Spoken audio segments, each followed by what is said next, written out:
오늘은 성령의 매여라고 하는 제목으로 함께 저희들에게 주시는 하나님의 음성을 듣기를 원합니다.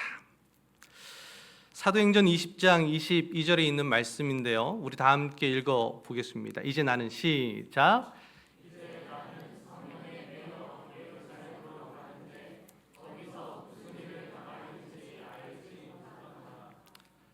사도 바울이 이제 이렇게 이야기한 것입니다. 이제 나는 성령에 매여 예루살렘으로 가는데 거기서 무슨 일을 당할는지 알지 못하노라. 사도 바울이 선교 여행 1차, 2차, 3차, 이제 마지막 3차 선교 여행의 끝자락에 왔습니다. 이제 예루살렘으로 가려고 합니다.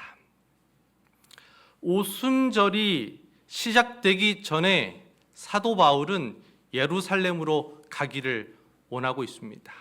그의 발걸음을 재촉합니다. 사실은 사도 바울이 이 소아시아 그리고 그 선교 여행을 진행하면서 그가 한 발자국 한 발자국 옮기는 것이 그렇게 만만하지 않았음을 우리는 성경을 통해서 보게 됩니다. 하나님께서 그를 보호하시고 구원하시고 인도하시고 역사하셨음에도 불구하고 사도 바울이 걸어갔던 그 발걸음은 그렇게 간단하지 않았습니다.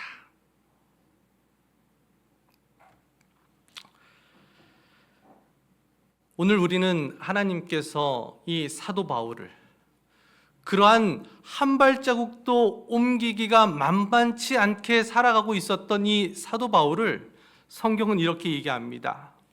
성령에 매여. 성령에 매여. 사도 바울을 예루살렘으로 인도하고 있습니다. 오늘 이 안식일 첫 시간 우리들의 발걸음 또 마음도 하나님께서 성령으로 묶어주시기를 소원합니다. 우리는 무엇에 매여 살고 있습니까? 지난 한 주 우리는 무엇에 매여 사셨습니까? 우리 앞에 있는 우리 학생들은 뭐에 매여서 지난 한 주 살았습니까? 숙제에 매여 살았습니까? 학원에 매여 살았습니까?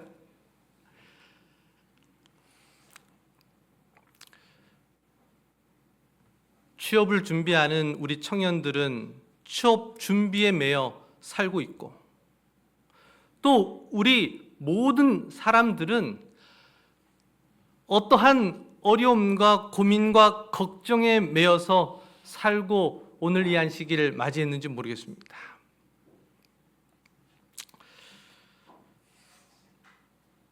오늘 이 안식일 지난 한 주 어떠한 형편 가운데 우리가 매여서 살았더라도 이 안식일 우리를 사랑하시고 우리를 위해서 십자가에 달려 돌아가신 그분의 은혜가 우리를, 세상에 매여 있는 우리를 자유케 하시고 우리로 그리스도의 사랑과 은혜에 묶어주시기를 소원합니다.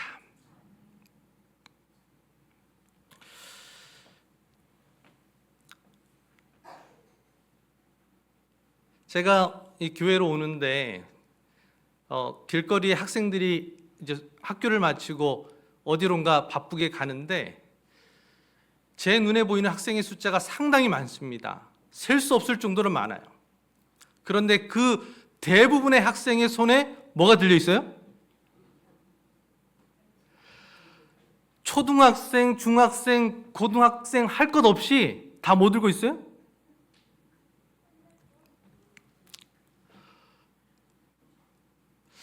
어쩌면 우리도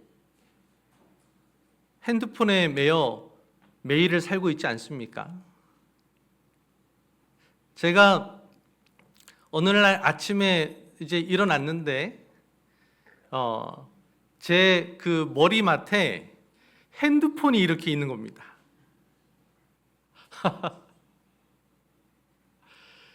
자기 전에 제가 뭐 했다는 거예요? 핸드폰을 보다가 잠들었다는 겁니다. 제 마음이 썩 좋지 않았습니다. 우리 중화동교회 우리 성도님들 어떠십니까? 잠들기 전 무엇 하다 주무십니까? 아침에 일어나서 우리 손을 더듬어서 무엇 먼저 찾으십니까?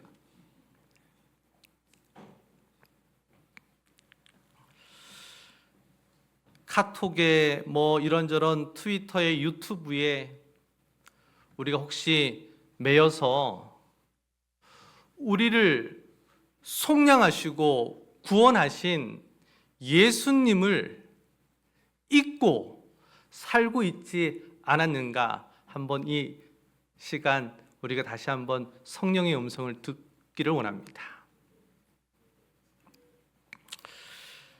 성인 남녀 10명 중 4명이 나는 스마트폰에 중독되어 있다 이렇게 얘기합니다. 그러니까 별다른 목적 없이 수시로 이 스마트폰을 켜서 본다는 거예요.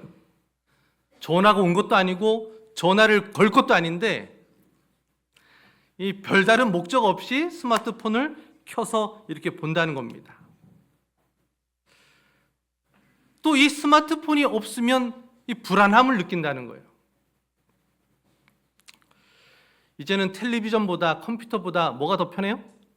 핸드폰이 더 편하다는 거예요. 핸드폰만 손에 들면 30분, 1시간 금방 가는 겁니다.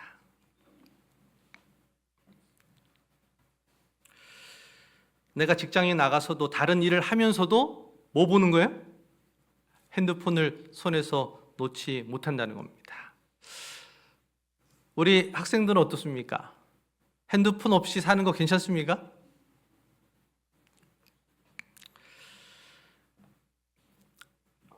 핸드폰에 우리가 매여 사는 것뿐만 아니라 제가 제 삶을 이렇게 가만히 보니까 어떤 거에 또 매여 사는 것 같아요? 이 풍요로움에 매여 사는 것 같아요. 풍요로움.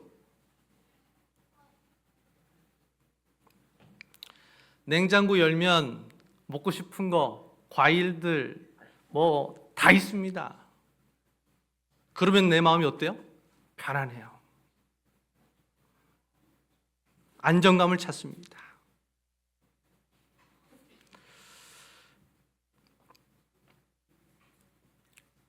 성공이라는 어떤 목표에 우리가 매여서 우리들의 삶을 달려가고 있지 않은가 그런 생각을 하게 되었습니다.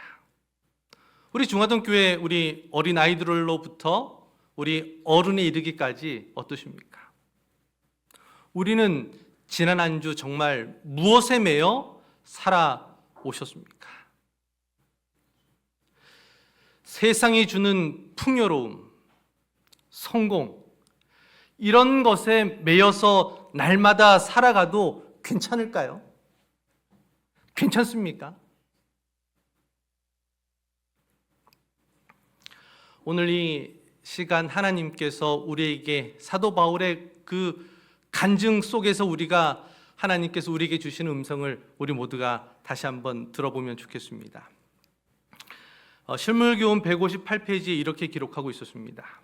바리새인은 죄에 대한 자책을 느끼지 않았다. 이렇게 살아가면서도 그냥 성공이라고 하는 가치를 붙들고 그냥 살아도, 풍요로움에 내가 만족하고 그냥 살아도, 스마트폰에 매여가지고 매일같이 살아도 죄에 대한 자책을 느끼지 않았다는 거예요. 성령께서 그에게 역사하실 수 없었다. 그의 마음이 스스로 의롭다는 갑주에 쌓여 있었으므로 천사의 손이 정조준에서 던지는 날카로운 하나님의 화살도 그것을 꿰뚫을 수 없었다. 이렇게 살아가는 것에 대하여 내가 어떠한 문제의식도 느끼지 않고 살아가면 하나님께서 정조준에서 던지는 그 하나님의 화살도 그것을 꿰뚫을 수 있다는 거 없다는 거예요. 없다는 거예요. 기도를 해도, 말씀을 봐도, 예배를 드려도 하나님이 경험되지 않는다는 겁니다. 내 삶에 지금 하나님이 경험되고 있지 않다고 한다면 오늘 다시 한번 나를 메고 있는 것이 무엇인가 하나님께 우리들의 문제를 놓고 기도하는 저녁이 되면 좋겠습니다. 바울이 바리새인이었습니다. 그는 이렇게 고백하죠. 빌립보서에 나는 8일 만에 할례를 받고 이스라엘 족속이요 베냐민 지파요 히브리인 중에 히브리인이요 율법으로는 바리새인이요 열심으로는 교회를 박해하고 율법의 의로는 흠이 없는 자라.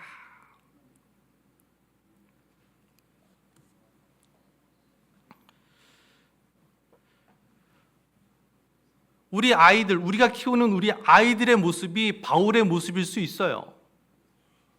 신앙하는 부모님에게서 태어나서 삼륜학교를 다니고 안식일을 준수하면서 어린이반, 학생반, 청년반 그리고 집사, 장로의 모습으로 살아가지만 우리는 어디에 매여 있냐는 겁니다.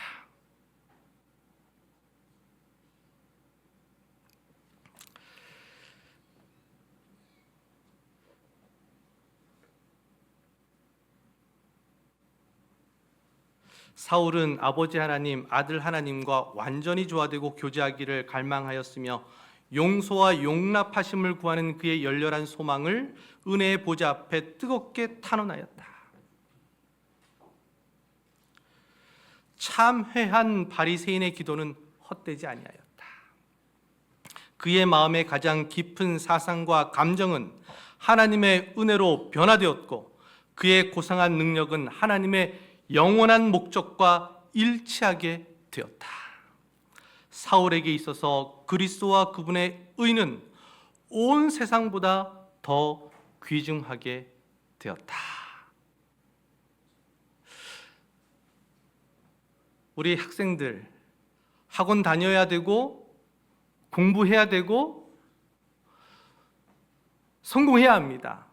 그러나 이 모든 것을 성령에 매여서 우리는 할 수 있다고 사도 바울은 우리에게 이야기하고 있는 것입니다.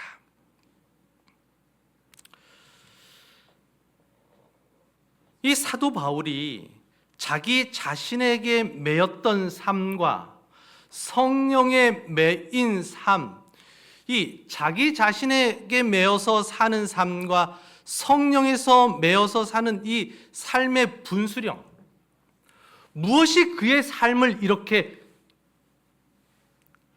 나눈 것일까요? 어떻게 하면 우리도 내 자신의 삶을 내가 이렇게 뭔가 통제하고 성공을 위해서 달려가고 하는 이 삶을 어떻게 하면 성령의 내 삶을 매게 할 수 있을까요?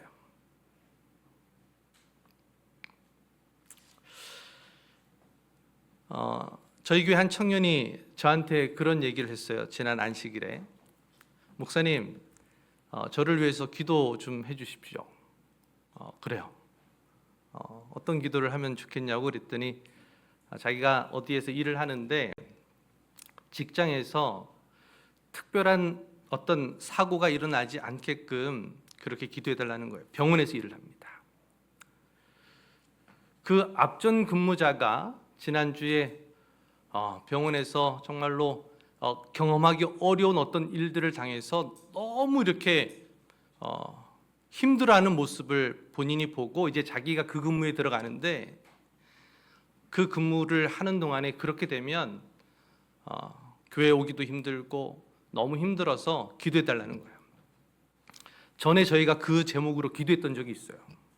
근데 그 기도 제목으로 기도했는데 그 청년이 그 주 한 주에 너무 평안하게 지냈다는 거예요. 그래서 다시 기도해달라는 겁니다. 제가 기도하겠다고 그랬어요. 그리고 기도했습니다. 그랬더니 그 청년이 저한테 그래요. 목사님, 저는 목사님을 위해서 목사님의 무엇을 위해서 기도해드릴까요? 그러는 거예요.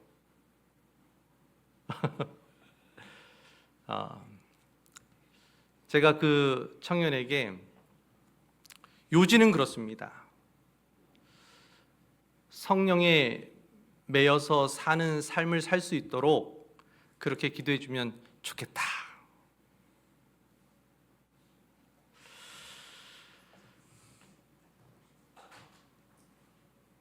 그런데 제가 며칠 지나지 않아서 좋은 얘기들을 많이 들었어요. 청년들 삶 속에서. 저희들이 기도하고 그 기도했던 내용들을 응답받은 것 같은 경험을 하면서 너무나 행복했습니다.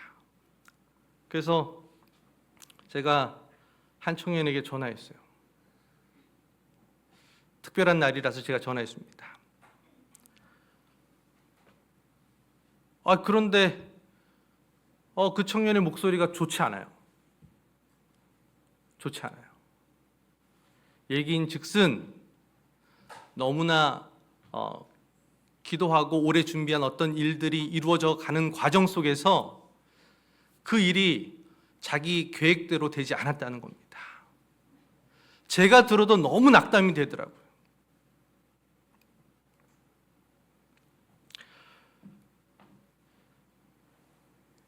성령에 매여서 하나님의 뜻 가운데서 살면 하나님께서 복을 주시고 선한 길로 인도하시고 그런 종들이 하나님께 간구하면 하나님께서 선한 방법으로 응답해 주셔야 되는 거 아닙니까?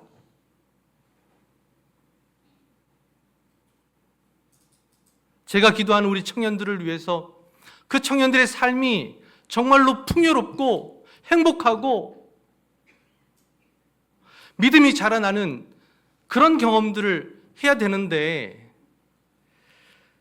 제가 그런 이야기를 들을 때 너무나 낙담이 됐습니다.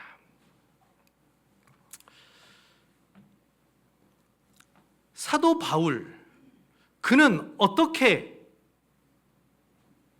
그의 삶이 송두리째 바뀔 수 있었을까? 여기 헨리 나우엔이라는 이제 그 성직자가 쓴 책 중에 세상의 길 그리스도인의 길이라는 책이 있습니다.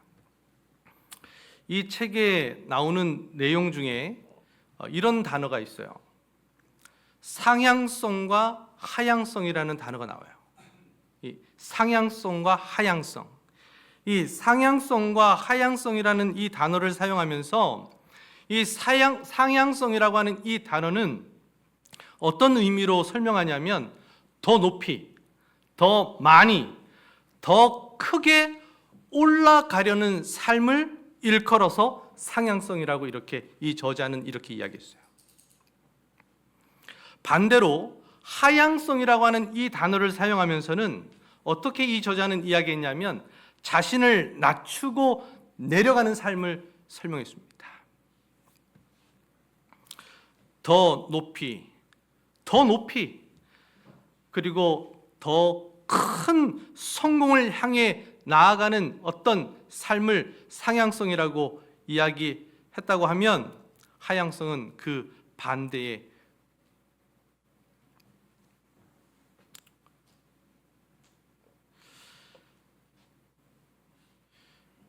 저는 이 책에서 이야기하는 이 세상의 길과 그리스도의 길이 다르다고 하는 사실을 저는 보게 되었고 사도 바울도 바로 세상의 길과 그리스도의 길이 다르다고 하는 사실을 그 복음의 진수를 그가 보게 되었다고 하는 사실을 저는 보게 되었습니다. 하나님의 아들 예수가 십자가에 달려 죽은 사건이 세상의 눈으로 보면 실패고 절망이지만 하나님의 사랑과 은혜의 구속의 경륜의 시각으로 보면 놀라운 승리요 구원의 선물이라고 하는 사실을 사도 바울은 보게 된 겁니다. 신실했던 집사 스데반이 돌에 맞아 죽어가면서도 처참하고 비참한 환경과 상황이지만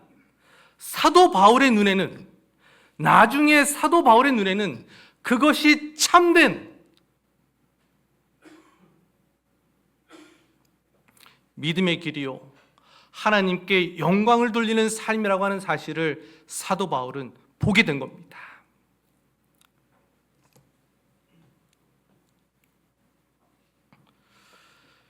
예수님께서 온 우주의 왕이시지만 연약한 인간이 되시고 그 인간의 삶을 사셨다가 십자가에 달려 돌아가신 그 예수님을 사도 바울은 믿음의 눈으로 보게 된 겁니다. 그의 심령 가운데, 삶 가운데 그 놀라우신 구원의 은혜가 그의 삶을 송두리째 바꾸는 거예요.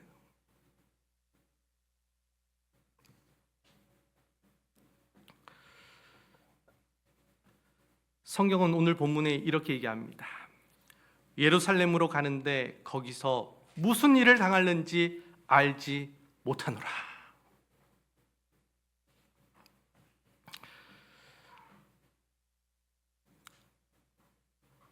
성령께서 바울에게 이제 예루살렘으로 가면 너가 어떠한 위험에 빠질 것인지 여러 차례 성경은 경고합니다. 성령만 바울에게 경고하는 것이 아니라 그가 방문하는 곳곳마다, 도시마다 믿음의 형제들이 사도 바울이 예루살렘에 가면 어떠한 위험에 빠질 것인지 경고하고 붙듭니다. 여기 사도행전 23장에 보면 어떤 사람들이 있었냐면 우리가 바울을 죽이기 전에는 아무것도 먹지 않기로 굳게 맹세하였으니 죽이기로 준비하였노라. 40명의 아주 특별한 구별된 암살자들이 사도 바울이 예루살렘에만 들어오면 그를 죽이기 위해서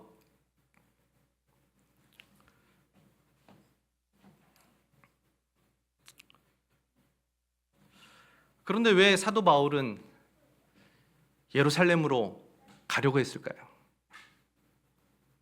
성령께서도 경고하고 믿음의 형제들도 붙들고 그 위험을 알렸는데 그럼에도 불구하고 왜 사도 바울은 예루살렘으로 가려고 했을까요? 왜요? 잘 아시는 것처럼 예루살렘 교회는 정말로 큰 위기를 만나서 어려움 가운데 처해 있었습니다. 성경은 예루살렘에 기근이 일어났다 그랬어요. 예루살렘에 기근이 있어서 믿음의 형제들이 경제적으로 살아가기가 어렵게 된 것입니다. 그뿐만 아니라 우리가 지난 시간에 본 것처럼 예루살렘 교회는 유대인들로 인해서 핍박이 있었어요. 그래서 예수님의 제자 가운데 야고보가 참수형을 당하죠. 야고보가 참수형을 당하고 베드로가 옥에 갇히는 사건들이 예루살렘 교회에 계속적으로 일어나고 있는 것입니다. 이러한 환경 가운데 사도 바울은 소아시아 교회들에게 예루살렘 교회를 위하여 헌금하도록 요청하고 그 헌금을 들고 예루살렘 교회를 돕기 위하여 예루살렘 교회로 자신의 목숨을 걸고 들어가는 것입니다. 예루살렘 교회에 가서 바울이 어떠한 수고, 어떠한 성공을 선교 여행을 통해서 일구었는지 그거 프레젠테이션하러 가는 게 아니에요. 그거 자랑하려고 예루살렘에 가는 것이 아닙니다.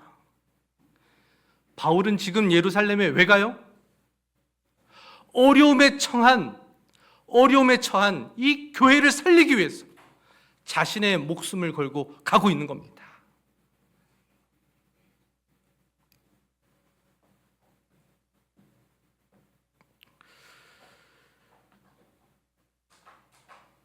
이제 나는 성령에 매여 예루살렘으로 간다. 저는 오늘 이 저녁 우리 중화동교회 모든 믿음의 가족들이 주의 성령의 음성을 통하여 이 전을 내려가실 때는 세상의 여러 걱정과 염려에 매여서 내려가지 않게 되기를 간절히 바랍니다. 이 전을 내려가실 때는 사도 바울처럼 성령에 매여 내려가는 우리의 믿음의 발걸음이 되면 좋겠습니다.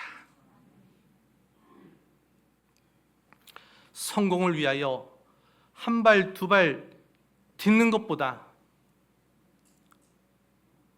사도 바울이 점점 하향성, 내려가는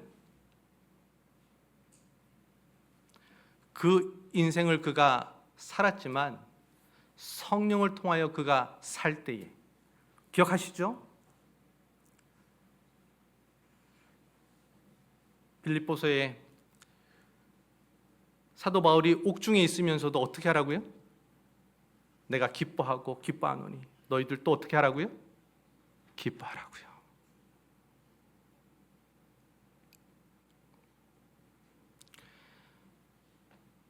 성령에 매이면 하나님께서 우리의 어떠한 상황과 형편 가운데에서도 우리를 기쁨 가운데, 소망 가운데, 주의 은혜 가운데 우리를 머물게 하실 줄을 믿습니다.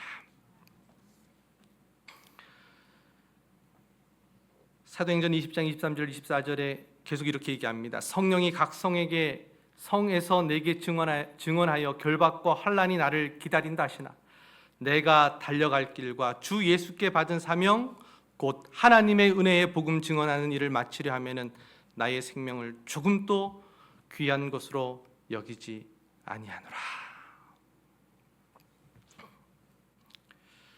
사도행전 398페이지를 읽고 제가 마치겠습니다.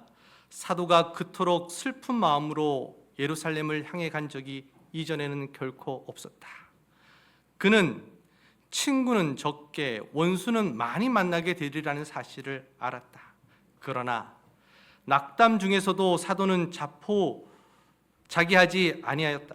그는 자신의 마음에 말씀하셨던 그 음성이 또한 그의 동포들의 마음에도 말씀하실 것이며 그의 동료 제자들이 사랑하고 섬긴 주님께서 머지않아 복음 사업에 있어서 그들의 마음을 자신의 마음과 연합시키실 것임을 믿었다.